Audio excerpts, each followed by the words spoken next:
Ya, terima kasih Bapak Maidi selaku moderator yang telah memimpin lajunya acara webinar ini dengan apik. Alhamdulillah, berkat izin dan ridha Allah Tuhan Yang Maha Esa, webinar ini dapat berlangsung meskipun ada sedikit kekurangan. Permohonan maaf dan salam takdim dari Brigjen Pol Haji Ahmad Nur Wahid dari Direktur Pencegahan BNPT RI. Awalnya beliau itu dikira jam 8 malam gitu Pak Maidi ya. Ternyata tadi malam, loh kok jam 8 pagi Gus, saya ngisi di Angkatan Darat kan gitu ya. Nah, beliau menyampaikan akan mencoba untuk bisa masuk di akhir di acara Zoom kita kan gitu bersama adik-adik mahasiswa Untan dan adik-adik mahasiswa Negeri Medan. Ya mungkin karena acara di militer ya, di TNI, beliau mungkin sungkan mau pamit itu kan gitu karena acaranya belum selesai. Tetapi tidak mengurangi nilai daripada webinar kita dengan luar biasanya apa yang telah disampaikan oleh Lorah atau Gus Islah Bahrawi ya. Beliau sangat luar biasa. Anak Madura, anak desa, tapi memiliki pemikiran yang sangat brilian. Bahkan beliau ini keliling kemana-mana untuk memberikan pencerahan nilai-nilai agama dan nilai-nilai kebangsaan, termasuk di dalamnya yaitu Pancasila. Adik-adikku mahasiswa Untan dan mahasiswa Negeri Medan yang kami hormati dan kami cinta sayangi, ayo mari terus, jangan pernah lelah untuk mencintai Indonesia yang luar biasa ini. Izin Gus, Politeknik Negeri Medan. Politeknik Negeri Medan ya, maaf faktor U Pak atau kurang kopi ya. Ya, adik-adik mahasiswa Politeknik Negeri Medan, jangan pernah lelah untuk mencintai Indonesia yang luar biasa ini. Dan jangan pernah bosan untuk terus belajar dan belajar sehingga bisa dan ngerti betul tentang Pancasila. Kalian-kalian ini adalah regenerasi penerus perjuangan bangsa Indonesia. Gus, termasuk Pak Martin, termasuk Pak Riyadi Budiman sudah kepala 5. Dan adik-adik mungkin kepala 2 atau kepala 3. Dan adik-adik inilah yang akan melanjutkan estafet perjuangan bangsa dan negara ini. Banyak kita lihat negara-negara ini menjadi suatu bentuk negara karena kesamaan. Baik itu kesamaan suku, kesamaan agama, ataupun kesamaan daratan. Akan tetapi Indonesia ini berbeda. Dari Sabang sampai Merauke, dari Pulau Miangas sampai Pulau Rote. Indonesia terbentuk justru karena perbedaannya. Apabila regenerasi kita tidak memiliki nilai-nilai yang kuat di dalam berbangsa dan bernegara. Dalam hal ini, founding father kita telah memberikan warisan apik kepada kita, yaitu PBNU, Pancasila, Bhinneka Tunggal Ika, NKRI, dan Undang-Undang Dasar 45 ini. Ini adalah jalan terbaik untuk bangsa dan negara kita yang bukan sangat lagi, super majemuk. Ya. Coba bayangkan, Rusia memang ada perbedaan. Dengan masuknya Glasnost, berubahlah negara tersebut yang asalnya Uni Soviet terpecah belah menjadi 15 negara. Padahal Uni Soviet negara adidaya. Indonesia saat itu dikatakan bisa masih negara miskin ataupun berkembang. Alhamdulillah di zaman Pak Jokowi ini sudah naik pangkat menjadi negara maju. Kalau Uni Soviet bisa terpecah menjadi 15 negara, begitu juga negara Yugoslavia terpecah menjadi 5 negara. Ini di zaman sudah modern. Semuanya itu karena apa? Karena karakter buildingnya terpecah belah. Bagaimana dengan adik-adik kita khususnya yang terhimpun di pendidikan Pancasila ini? Terus pertama mempelajari ilmu tentang Pancasila. Kedua mengamalkannya. Dan ketiga terus menyuarakan kepada lingkungan yang ada. Perang saat ini bukan lagi menggunakan tentara yang didatangkan ke Indonesia. Bukan. Perang saat ini cukup menggunakan proxy war. Bagaimana orang-orang yang bisa dibeli dari kelompok mayoritas. Seperti apa yang telah tadi dirumuskan atau disimpulkan oleh Pak Martin. Dari apa yang disampaikan oleh Gus Islah Bahrawi tadi. Kekuatan di Indonesia ini adalah pada ormas Islam yang ada pada NU dan Muhammadiyah. Kenapa? Kedua ormas ini lahir sebelum kemerdekaan, turut serta berjuang, berperang, bahkan mempertahankan kemerdekaan. Dan telah bersepakat ataupun misa kongolido, bikin perjanjian yang kuat. Tidak hendak mendirikan negara agama, tidak hendak mendirikan negara syariat, tidak hendak mendirikan negara khilafah, tidak hendak mendirikan negara komunis, tidak hendak mendirikan negara kapitalis, tapi mengambil saripati daripada negara agama, dari saripati negara komunis, dari saripati negara kapitalis, dari saripati negara-negara besar lainnya. Dimasukkanlah saripati-saripati tersebut dan diambil juga dari adat budaya masyarakat Indonesia. Tokoh-tokoh kita, ulama-ulama kita, founding father kita, mujahid-mujahid kita bersepakat mendirikan negara ini berajaskan Pancasila, bukan lainnya. Di era keterbukaan, informasi ini bukan hanya dari kita kepada tetangga, bukan. Kalau dulu zaman Gus kecil, juga kecilnya Pak Martin kan gitu. Saat kecil kita ini bikin teleponan Pak Martin di hari kecil itu. Pakai benang gitu, sama pakai apa? Kalengnya bendera kan gitu. Susu bendera itu, ya susu kaleng. Nah, halo-haloan kan gitu pakai Pak Martin, Gus, ya Pak Riyadi mungkin masih nututin zaman itu. Wah, itu kita dengar suara dari anuan gitu ya, lentingan suara udah seneng kan gitu. Dulu kita main ya pakai alat-alat yang sangat sederhana. Di zaman Gus dulu tahun 90-an awal atau tahun 80 akhir ya. Gus masuk kampus tuh tahun 86 ya, lulus tahun 90-an.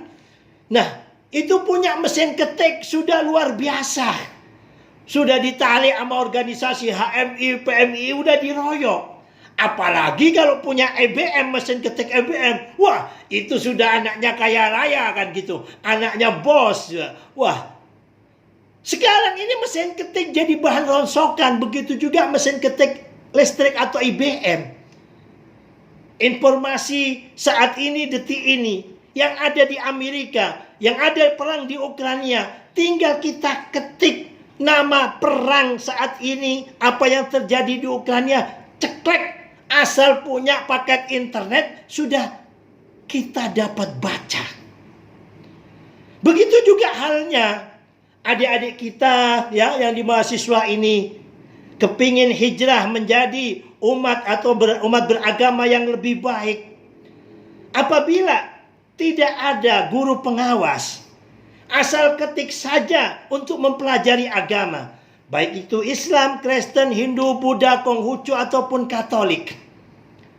Nah, apabila salah arahan, seperti kata Gus Islah tadi, banyak di antara kita ini menjadi umat beragama bukan dari kitab suci, tetapi dari tafsir-tafsir yang ada.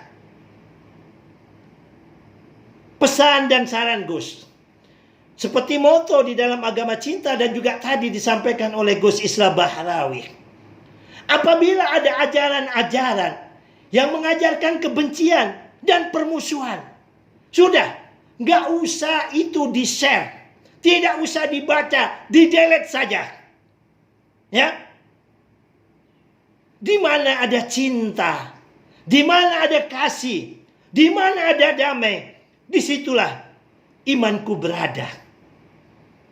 Di mana ada kebencian, di mana ada permusuhan, disitulah imanku menjauh. Apabila nilai landasan-landasan cinta dan kasih ada pada semua umat beragama, maka umat ini dijauhkan dari intoleransi. Intoleransi awal cikal bakal menjadikan orang ini radikal. Apabila orang radikal merasa dirinya yang paling benar, yang lainnya salah, bahkan yang lebih parah lagi apabila meningkat bahwa agamaku yang paling betul, golonganku yang paling betul, yang lain adalah musuh Tuhan, maka atas nama Tuhan dihalalkan darahnya Pak Martin karena orang Batak, karena orang Kristen dan Gus Islam. Nah, ini semua terjadi karena salah ngaji. Salah ngaji berarti apa? Tafsir dari guru ataupun tafsir dari tulisan. Akhirnya timbul nilai-nilai intoleransi. Kumpul sama Pak Martin, oh kafir. Tidak boleh kumpul sama orang di luar satu agama. Itu ada. Kita tinggal klik saja ada. Dan itu sempat viral 2 minggu yang lalu. Tidak boleh berteman dengan orang kafir atau non-muslim. Lah, kita hidup di negeri yang Bhinneka Tunggal Ika. Gus ini ya kan pakai baju. Nah, ini kan kayak baju muslim begitu. Ini kan orang bilang baju koko. Baju koko kan baju engkau. Berarti apa? Baju dari orang Cina dulu. Kenapa ini terkenal dan dipakai? Ya karena memang Cina memiliki budaya yang lebih tinggi. Hanya karena baju orang dibedakan. Hanya karena bahasa orang dibedakan. Gus kalau bilang puji Tuhan, wah Gus wis kafir, kakean kumpul pendeta kan gitu ya. Padahal artinya alhamdulillah itu ya puji Tuhan. Kalau adik-adik datang ke Mesir, baik itu orang Islam maupun orang Kristen Ortodok Koptik, ya kalau di Syria Ortodok Syria, Ortodok Koptik di Mesir, itu nggak ada yang bilang puji Tuhan, nggak ada, karena nggak ngerti bahasa Indonesia. Dan nggak ada yang bilang oh my God, nggak ada. Sama-sama bilang ya Allah, alhamdulillah. Kadang bilang assalamualaikum, kadang salam. Bahkan karena terlalu banyak yang sudah bercampur, jarang yang bilang salam, rata-rata bilang assalamualaikum. Cuman yang membedakan kalau alhamdulillahirabbil alamin, nah itu baru kelihatan orang Islam. Kalau hanya alhamdulillah, lah itu sama Kristen ataupun Katolik Ortodok Syria maupun Ortodok Koptik Mesir, itu juga alhamdulillah. Artinya ya puji Tuhan. Lah, bahasa aja itu karena kita sudah kehilangan nilai-nilai toleransi. Seakan-akan bahasa ini juga beragama. Anda datang ya ke Mesir sana, banyak jarang yang bilang salam itu. Banyakan tuh Pak Martin bilang assalamualaikum. Nah, kalau assalamualaikum warahmatullahi wabarakatuh, ya itu baru Islam. Kalau assalamualaikum itu belum tentu Islam Pak Martin kalau di Mesir. Jarang orang Mesir bilang salam itu, jarang. Alhamdulillah juga. Ya Allah, ya Allah. Itu belum tentu Islam. Karena memang Allah itu adalah Tuhan. God. Lah kalau bilang Allah Subhanahu wa Ta'ala, lah itu baru kelihatan cirinya Islam. Tapi kalau di Indonesia tidak, ya. Adik-adik tahu, zaman Gus kecil dulu, menghidupkan lampu kelap-kelip itu dimarahin abah. Lampu wong kafir. Kapan halalnya lampu kelap-kelip itu, Pak Martin? Di saat perayaan ulang tahun Indonesia Emas ke-50 tahun di zaman Orde Baru, zaman Pak Harto. Itu ya diwajibkan untuk merayakan Indonesia karena otoriter waktu itu, ya. Rumah-rumah apa semua jalan-jalan dikasih lampu kelap-kelip. Ya karena takut sama Pak Harto, lampu kelap-kelip dulu sama orang Islam desa ini, Madura atau Surabaya pinggiran, yang dianggap lampu Natal atau lampu wong kafir haram, itu jadi halal karena takut sama Pak Harto. Luar biasa dahsyatnya polarisasi tentang agama ini. Hanya dengan silaturahmi semacam ini, tukar pikiran, menambah ilmu dan lain sebagainya, kita bisa menjadi saudara di dalam kebinekaan. Apa kuncinya? Yaitu Pancasila. Pancasila dilambangkan burung Garuda. Harus duduk tegak di Bhinneka Tunggal Ika. Kalau pita Bhinneka Tunggal Ika itu runtuh, maka Garuda kita, Pancasila kita runtuh. Tidak dipisahkan. Dasar negara kita, gue sepakat bukan pilar negara. Dasar negara kita, yaitu antara Pancasila dan Bhinneka Tunggal Ika ini. Terakhir, mari jangan kita pernah bosan untuk tetap terus menjadikan bangsa dan negara ini dengan Pancasilanya. Pancasila terus kita jadikan karakter building kita. Tanpa Pancasila, maka egosentris, ego agama, ego suku, ego kelompok, ego golongan akan masing-masing menonjolkan. Maka yang akan terjadi meskipun negara superpower seperti Rusia bisa pecah 15 negara. Kalau Indonesia mungkin bisa pecah 100 negara. Papua bikin negara sendiri, Jawa itu sendiri. Ada Jawa Sunda, ada Jawa Madura, ada Jawa halus kan gitu, ada Jawa Banten. Wah, pecah nggak karuan. Maka kita diwariskan Pancasila dan Bhinneka Tunggal Ika ini harus tetap kita rawat. Kita bisa merawatnya apabila kita memiliki ilmunya. Apabila kita memiliki ilmu, kita bisa memahami, menyadari. Dan akhirnya kita bisa mengamalkannya. Mari kita sama-sama tutup doa. Tidak ada kekuatan sedasa doa. Bagi yang beragama Islam, mari berdoa bersama Gus. Yang beragama lain berdoa sesuai dengan keyakinannya. Mudah-mudahan Allah Ta'ala senantiasa menjaga Indonesia ini tetap aman, damai, tentrem. Ila hadiniyah. Bismillahirrahmanirrahim. Allahumma lakal hamdu syukran ya Allah. Ya Allah, ya Tuhan kami, segala puja dan puja hanya milik-Mu. Segala keagungan hanya keagungan-Mu. Segala kemuliaan hanya kemuliaan-Mu. Kami hanya hamba-Mu ya Allah. Kami hanya ciptaan-Mu ya Allah. Tiada daya dan upaya yang kami miliki kecuali kekuatan dari-Mu. Ya Allah, ya Tuhan kami, jagalah negeri kami Indonesia ini ya Allah. Indonesia adalah milik-Mu. Indonesia dengan kebinekaannya adalah kehendak-Mu. Jadikan perbedaan ini merupakan rahmat bagi kita semuanya, bukan menjadikan laknat di antara perbedaan kami ya Allah. Ya Allah, ya Tuhan kami, jagalah diri kami, jagalah saudara kami, jagalah semua yang hadir di Zoom ini ya Allah. Jagalah pemimpin kami, khususnya Bapak Presiden, Wakil Presiden, beserta menteri-menterinya ini ya Allah. Dan juga gubernur, bupati, camat, kepala desa ya Allah. Agar mereka semuanya bisa menjadi pemimpin yang amanah ya Allah.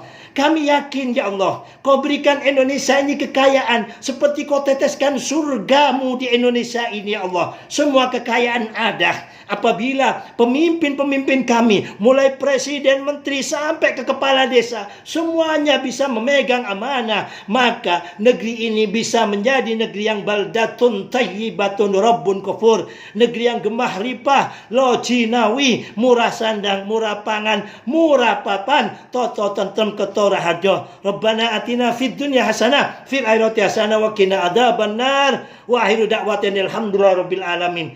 Terima kasih. Mudah-mudahan webinar ini bermanfaat, dan kami minta adik-adik apabila ada acara webinar Pancasila kembali, sebisanya kita bikin sebulan sekali untuk saling menambah ilmu ya. Janganlah kita bosan. Jangan pernah lelah untuk mencintai Indonesia yang luar biasa ini. Mari sama-sama terus kita dengungkan moto agama cinta. Apabila ada cinta dan kasih, disitulah imanku berlabuh. Apabila ada kebencian dan permusuhan, disitulah imanku menjauh. Lawan radikalisme, tolak.